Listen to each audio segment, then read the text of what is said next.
ओम शांति। मस्तक के बीच में विराजमान मैं ज्योतिर्बिंदु आत्मा मस्तक मणि हूँ। सर्व को दुआएं दे रही हूँ। मैं आत्मा परम पवित्र आत्मा हूँ।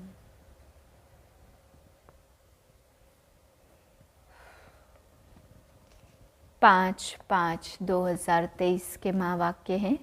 मीठे बच्चे, तुम रूप बसंत हो, तुम्हें बाप की याद में रहना है, तो ज्ञान रत्नों का बीज भी बोना है, भारत का श्रृंगार भी करना है।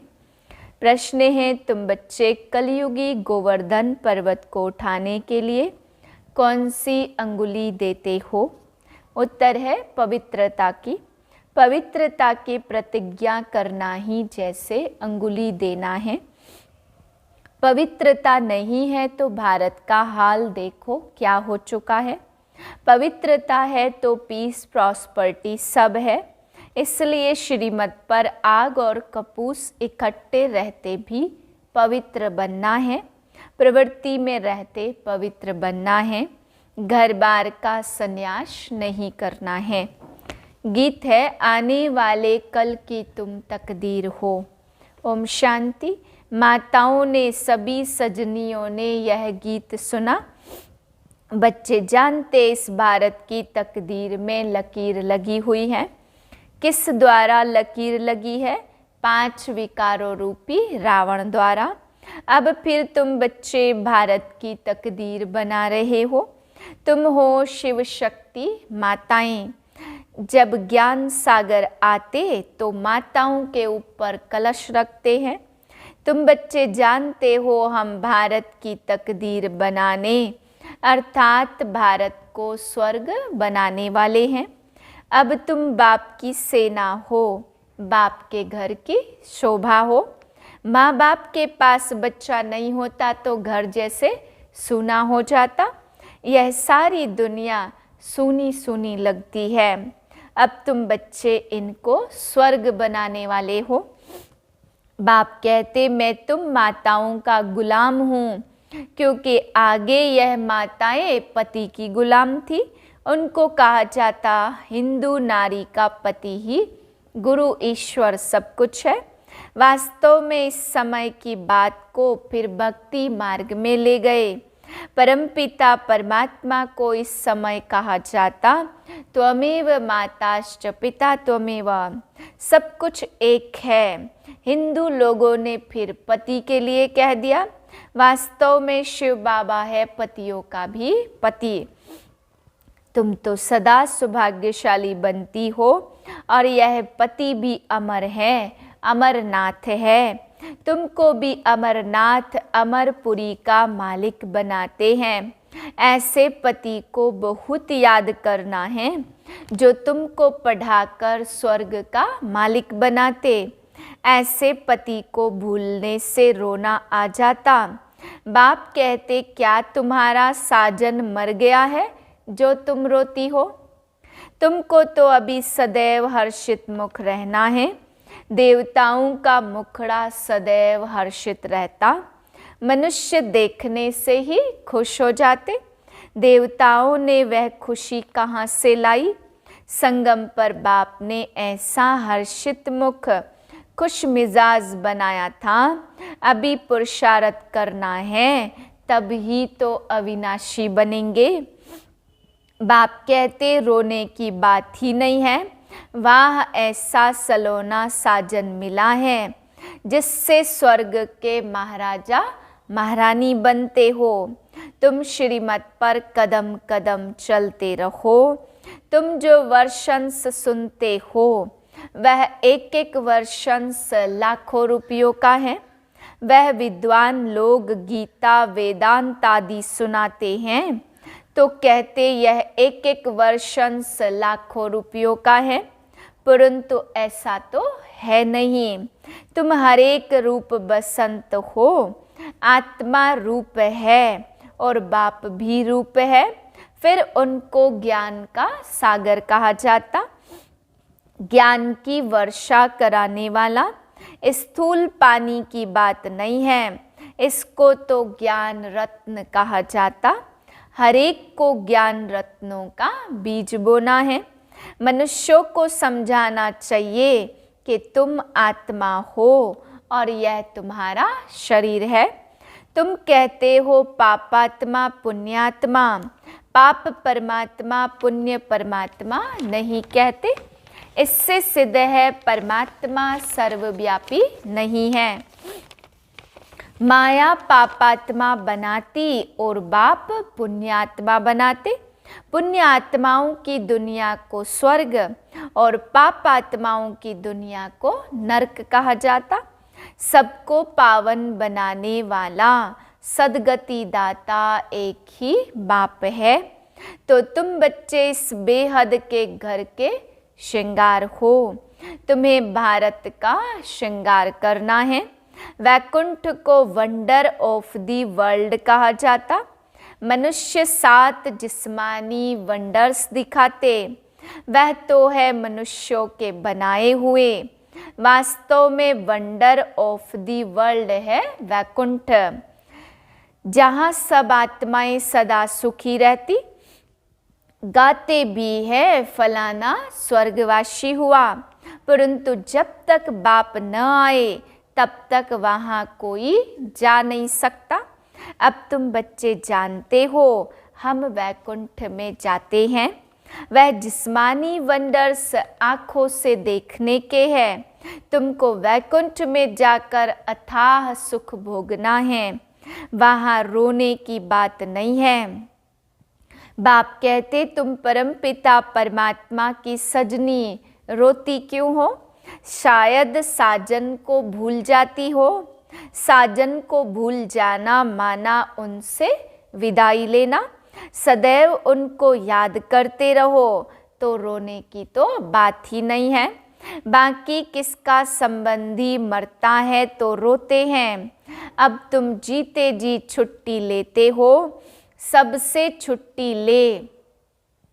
रो रो कर फिर सदा के लिए हंस पड़ते हो, क्योंकि वैकुंठ में जाते हो। यहाँ तो रोने की दरकार नहीं। बाबा ने कहा अम्मा मरे तो भी हलवा खाना। कौन सा हलवा? यह ज्ञान का। अब तो सब मरे पड़े हैं, किसका चिंतन करे किसका न करे। इतने सब मरेंगे, कोई क्रियाक्रम करने वाला भी नहीं रहेगा। जापान में बॉम्ब से इतने मरे, फिर किसने क्रियाक्रम किया? क्रियाक्रम करने वाले भी मर जाएंगे। यह तो भक्ति मार्ग की रस्म रिवाज है। सतयुग में ऐसी बातें होती नहीं है। वहाँ तो अथाह सुख है। मोह जीत राजा की कहानी भी वहाँ की है। तुमने जन्म जन्मांतर यह कथा सुनी है। अब बाप कहते जो कुछ सुना है वह भूल जाओ। अब सब बाप से सुनो। Hear no evil, see no evil. उन्होंने बंदरों की शक्ल का एक खिलौना बनाया है। Talk no evil, see no evil, क्योंकि इस समय मनुष्य बंदर से भी बदतर है। जो सुनाओ सत सत करते रहते हैं। बाबा कहते बच्चे ग्लानि की बातें मत सुनो। मैं कल्प के संगम युग पर आता हूँ। बाप को तो जरूर आना ही है, तब तो नॉलेज दे। मनुष्य कहते ऋषि मुनि आदि त्रिकालदर्शी थे। बाबा कहते बिल्कुल नहीं। लक्ष्मी नारायण भी त्रिकालदर्शी नहीं थे। त्रिकालदर्शी सिर्फ तुम ब्राह्मण बने हो। वहाँ राजयोग की दरकार नहीं है। तो देखो बाबा क्या कहते और मनुष्य क्या कहते। रात और दिन का अंतर है। मनुष्य कहते परमात्मा सर्वव्यापी है। कितने गपोड़े सुनाए, घोर अंधियारा कर दिया है। अब मीठा बाप कहते बहुत मीठा बनो। तुम्हारा फर्ज है योग लगाना। गोवर्धन पर्वत पर जाएंगे तो वहाँ अंगुली दिखाई। पर्वत की कितनी पूजा होती। भारत जब गोल्डन एज बन जाता तो उनकी पूजा नहीं होती। तो यह अंगुली है तुम्हारी निशानी। पवित्रता की प्रतिज्ञा करना जैसे अंगुली देना है। भारत को सैल्वेज करने के लिए पवित्रता नहीं है तो भारत का हाल देखो क्या है। मेहनत है ना। सन्यासी कहते आग कपूस इकट्ठे रह नहीं सकते, शास्त्रों में ऐसा है। परंतु तुम सन्यासियों को कहते हो कि हम कैसे आग कपूस इकट्ठे रहते, पवित्र रहते हैं। सन्यासियों को श्रीमत थोड़ी मिलती है। अब तो बाप श्रीमत देते, उनको मिलती शंकराचार्य की मत, और यह है शिवाचार्य की मत। तुम शिवाचार्य के बच्चे यह कोई नहीं जानते। कहते हैं परमात्मा ज्ञान का सागर है तो आचार्य हुआ ना, वह शंकराचार्य है। सन्यासी बहुत शास्त्र पढ़कर टाइटल लेते। श्री कृष्ण आचार्य कभी नहीं कहा जाता।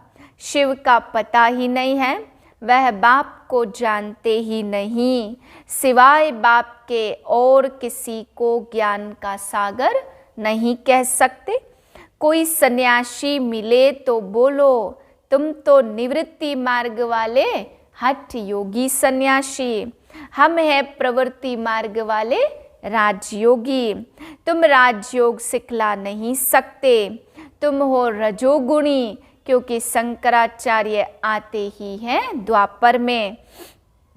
तुम्हारा है हठ योग कर्म संन्यास, वास्तव में कर्म संन्यास तो होता ही नहीं। अब तुम बच्चों को डायरेक्शन कुछ और मिलता। मनुष्य चाहते शांति में रहे, बोलो अच्छा अपने को इस ऑर्गेन्स से डिटैच कर दो। परंतु सिर्फ डिटैच करने से ही फायदा नहीं होगा।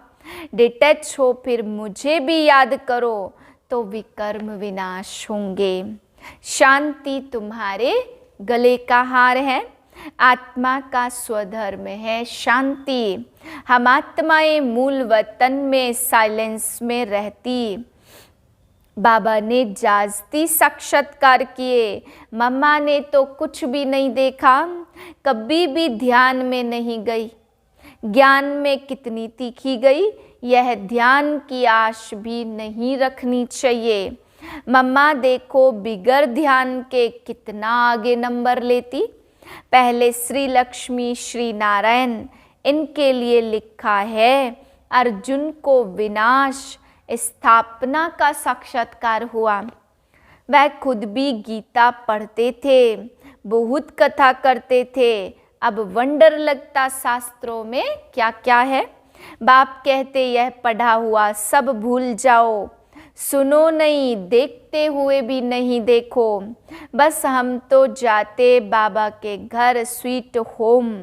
जब तक गाइड तथा लिबरेटर न आए तब तक कोई जा नहीं सकता। पंडा और मुक्ति दाता तो एक ही बाप है, दुखों से मुक्त कर देते, इसलिए उनको गति सदगति दाता कहा जाता। वह है ही मनुष्य सृष्टि का बीज रूप सुप्रीम सोल। निराकारी दुनिया है आत्माओं के रहने का धाम। ऐसे नहीं ब्रह्म परमात्मा है, उसमें आत्माएं लीन हो जाएंगी। कितनी वंडरफुल बातें हैं। अब है पुरानी सृष्टि, बाकी सृष्टि कोई विनाश नहीं होती। अब बाप आते पतित सृष्टि को पावन बनाने। गांधी जी को भी जिन्होंने मदद की, मेहनत की, आज बहुत सुखी हैं। वहाँ सुखी तो सब बनेंगे, बाकी पद में फर्क पड़ता। तो जो बाप को याद करते, वर्षे को याद करते, वह सूर्यवंशी बनेंगे। कम याद करेंगे तो चंद्रवंशी, नहीं तो फिर प्रजा, दास दासियां आदि तो बहुत चाहिए ना।